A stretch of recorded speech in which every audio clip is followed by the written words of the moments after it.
भाषा उत्सव के तहत मुतादिद प्रोग्रामों का इनकाद करते आ रहा है। बहुत सारे हायर सेकेंडरीज में, स्कूल्स में ये प्रोग्राम मुनक़िद हो रहे हैं। तो हमने भी कई प्रोग्राम मुनक़िद किए हैं जिनका इनकाद हो चुका है यहाँ पे।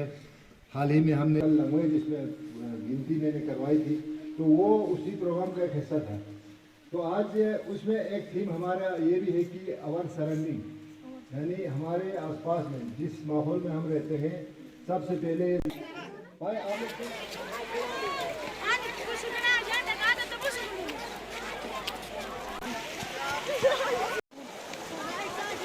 शाबाश शाबाश, लाइन में आराम से।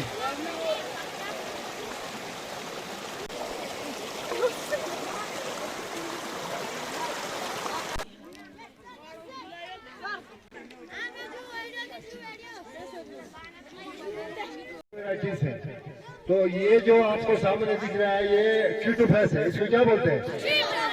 इस फ्रेस की खुसूसियत ये है कि वो ये जो यूरान फ्रेस है ना, उससे काफी ये मजबूत होता है। ये 200 फीट की बुलंदी पर है, 6200 सी लेवल से।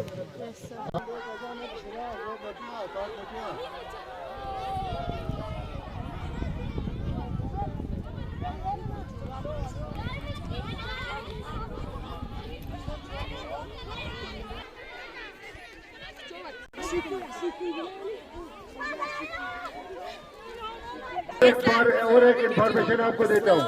पुराने जमाने में जब लोगों के पास पैसों की कमी थी, जराए नहीं थे, सीमेंट की जो जड़ें हैं इसको निकाल के उसको तेज चाकू से छेद के उसकी पट्टी निकालते थे और इसका चटन निकाल के, जिसको हम चटन कहते हैं ना, नमकीन चाय के तौर पर वो यूज करते थे। ये बहुत मुफीद पौधा है, आज भी पी सकते हो। कहते हैं ये मुलिश के लिए भी दवाई है। बहुत सारे लोग बोलते हैं इसका जो चाय है ना,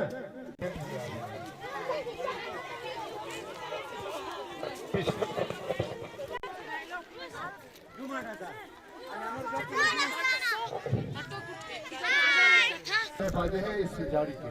ठीक है, आगे हम चलते हैं और बात करते हैं। तो बच्चों सुनो, जिस एरिया में पहुंचे हैं इसको हेटू कहते हैं। क्या कहते हैं? हेटू। हेटू नहीं है ये, वो जो है मायका लगा गया, असल में ये हेट है। क्या है? हेट आपकी जबान में महल्ले को कहते हैं। किसको?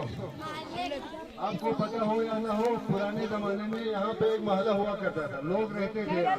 ठीक है, तो इसी से हेट महल्ला हेटू हो गया। क्या हो गया?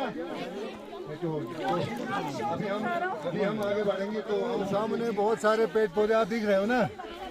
अभी हमने थोर्न के बारे में तो बात किया था। ये वाली झाड़ी जो है हमारे ये करकित वैली में सबसे ज्यादा उगने वाली एक पहाड़ी झाड़ी, इसको हम कह सकते हैं। ये कीकर फैमिली की है। किसे? कीकर फैमिली। हाँ, तो इसके बहुत बड़े फायदे हैं। हमारे सामने यहाँ गुलजार हैं, तो इनसे भी पूछते हैं। ये यहाँ गुजर रहा था, तो गुलजार इसको आपकी जबान में क्या कहते हैं? इसके बहुत सारे फायदे हैं ना, जैसे कहाँ कहाँ आप इस्तेमाल करते हैं इसको? जलाने में इस्तेमाल करते हैं, इस्तेमाल होता है। सही बात है। तो बच्चों आपने देखा कि ये जलाने के अलावा हमारे जो औजार होते हैं ना, गड़ा तट जिसको हम कहते हैं, उसको दस्ते के तौर पर भी इसको काम में लाया जाता है। ये एक बिल्कुल प्रेशियस प्लांट है पहाड़ी। तो आपको एक नई इंफॉर्मेशन ये भी है, जब हमारे यहाँ कागज कलम का इतना ये रिवाज नहीं था, लोगों के पास ये पैसों की कमी थी, तो लोग क्या करते थे, इसी हुक की जो छोटी छोटी जो लकड़ियां है ना, इसको चाकू से तिराश कर कलम बनाते थे और मिट्टी को एक छोटे बोतल में डाल के पीस के उसकी स्याही बना के तख्तियों में लिखते थे। तो जो हमारी जनरेशन है, हम इस पौधे के हम शुक्रगुजार हैं। इसी के लकड़ी को हमने कलम के तौर पर इस्तेमाल करके हमने ये पोजीशन जो आज अल्लाह ताला के फजल से हम आपके आज टीचर बन के सामने खड़े हैं, तो इसमें इसका भी कंट्रीब्यूशन है। ठीक है,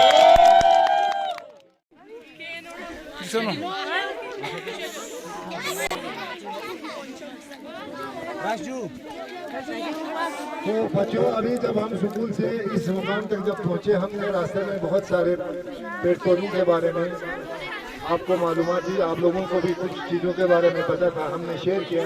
अब ये जो पौधा हमारे सामने है, इसको आपकी ज़बान में क्या कहते हैं? ये एक ऐसा वफादार पौधा है। वफादार इसलिए कि इसको हमें उगाने की जरूरत नहीं पड़ती, इसको लगाने की जरूरत नहीं पड़ती। ये जहाँ पे पानी होता है वहाँ ये उग जाता है, और उगने के बाद बड़ा होकर इसकी क्वालिटी ये भी है, इसमें सैकड़ों शाखें निकल जाती हैं। तो जब सैकड़ों शाखें निकलती हैं तो जब हम उसको काटते हैं, मकान में छत डालते वक्त इस्तेमाल किया जाता है, तो बहुत बड़ी काम की चीज़ है और हमारे इकोसिस्टम को बनाए रखने में भी इसका काफ़ी रोल है। तो हमें क्या चाहिए, हमें इस किस्म के प्लांट्स को प्रिजर्व करना चाहिए, ठीक है ना। साथ ही आप लोगों को ये भी पता होगा जो हमारे पूरे खत्े लद्दाख में टोकरियाँ बनाते हैं ना, जिसमें खाद वगैरह, जिसमें खोबानी डोलाई करते हैं, तो उन टोकरियों को बनाने में इसी से बनाया जाता है, ठीक है ना। इसकी टहनियों से, छोटी छोटी नरम टहनियों से बनाया जाता है। इसको आप कोलगेट की बजाय दातन के तौर पर इस्तेमाल कर सकते हैं। हाँ, तो ये कड़वी है, लिहाजा दांतों में ये बहुत मुफीद साबित होती है।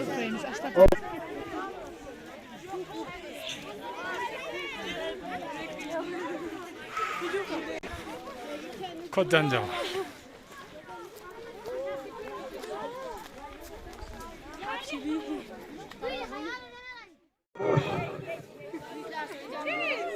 तो प्यारे बच्चों, हम अभी इतनी ऊंचाई पे आ चुके हैं, लगभग 12,200 सी लेवल से ऊपर हाइट पे हमारा जो केसल है, जिसके बारे में हम आपको बताने जा रहे हैं, उसके करीब है।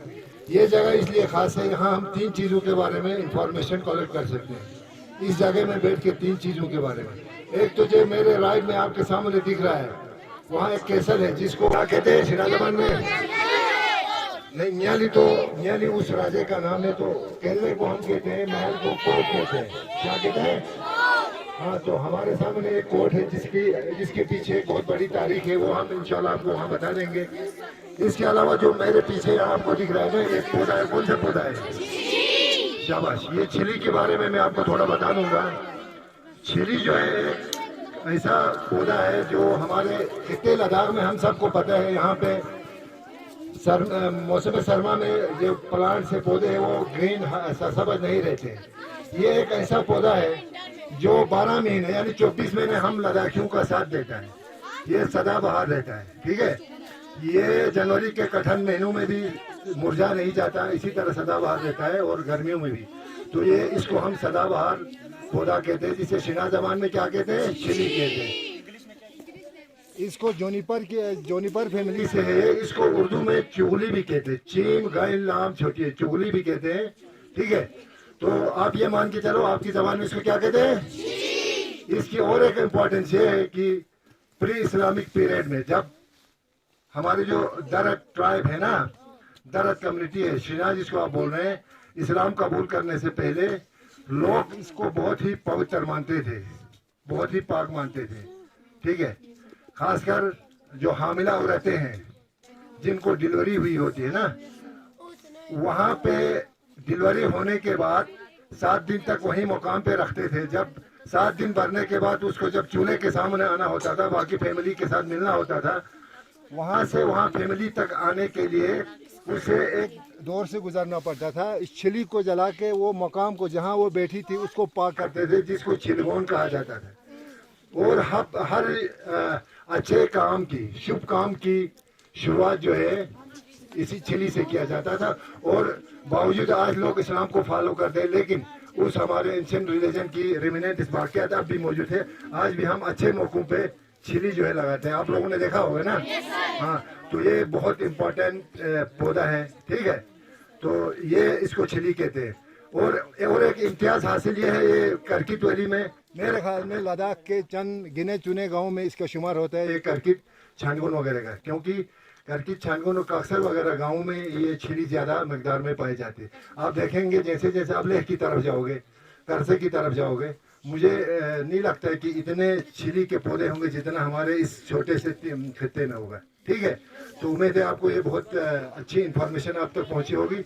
और हमारे लेफ्ट साइड में आप देख रहे हैं यहाँ, इसके अलावा शायद आप लोगों को इसकी नॉलेज होगी या ना होगी, चिली को जो है हमारे लद्दाख का नेशनल जो पौधा है ना, कौमी पौधा जो है वो करार दिया गया है।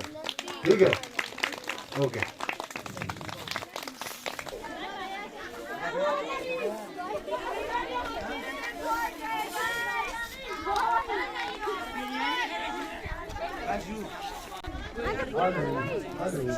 बच्चों इधर आप खामोश होकर सुनो। अभी तक हमने कई नेचुरल चीज़ों के बारे में डिस्कस किया, बात किया, उनके बारे में हमने इंफॉर्मेशन कलेक्ट करने की कोशिश की। उम्मीद है आपको कई चीज़ों के बारे में जानकारी मिली होगी। काम पे बैठे हैं, ये बीरी कहलाती है। क्या कहलाती है? बीरी जो है हमारी आबादी करने का जो प्रोसेस है, इसमें बहुत ही इम्पोर्टेंट है। हम सभी को मालूम है हमारे खित्ते लद्दाख के जो देहात है, गांव है ना, वो मुनहसिर है पहाड़ में जो जमने वाली बर्फ़ और ग्लेशियर से। अब हम सभी को मालूम है कि आप ग्लोबल वार्मिंग की वजह से ग्लेशियर जो है वो पिघल रहे हैं। ठीक है, जिस मकदार में चश्मे हुआ करते थे, नदी नाले हुआ करते थे, वो अब आहिस्ता आहिस्ता ख़त्म हो रहे हैं। ठीक है, तो अब यहाँ से जो नीचे की ज़मीन है, इसमें उस मकदार में पानी नहीं मिल रहा है जो पहले मिला करता था, क्योंकि ग्लोबल वार्मिंग का असर तो हो ही चुका है ना। तो अब पानी की किल्लत यहाँ पे दिखने लगी है। अब लोगों ने एक तरीक़ेकार निकाला है कि हमारी ज़मीन जो है वो बंजर न रहे, ज़मीन को सैराब किया जाए। इसलिए यहाँ जो बाएं साइड में मेरा जिस तरह मैं इशारा कर रहा हूँ, ऊपर चश्मा है, उस चश्मे के पानी को ला कर यहाँ इस बीरी में स्टोर किया जाता है, जमा किया जाता है। फिर लोग अपने निज़ाम के हिसाब से यहाँ से नीचे वाली ज़मीन को सैराब करते हैं। तो मान लो लोग एक सिस्टम के तहत चलते हैं। ठीक है, जो है नीचे की तरफ जो ज़मीन है उसको सैराब करने के लिए यहाँ लोगों की बारी लगी हुई होती है, गाँव वालों की। आज एक आदमी की बारी है, वो अपनी ज़मीन को यहाँ एक टाइम दिया होता है फिक्स, उस टाइम के हिसाब से पानी छोड़ के उसको सैराब करेगा और अगला घंटा दूसरे का होगा। ठीक है, तो ये हमारे लोगों का बनाया हुआ एक तरीक़ाकार है, जिससे हम अपनी ज़राअत को आगे बढ़ाने में, खेती बाड़ी को बढ़ाने में या उसको कंटिन्यू करने में इस्तेमाल करते हैं। ठीक है, ओके, थैंक यू।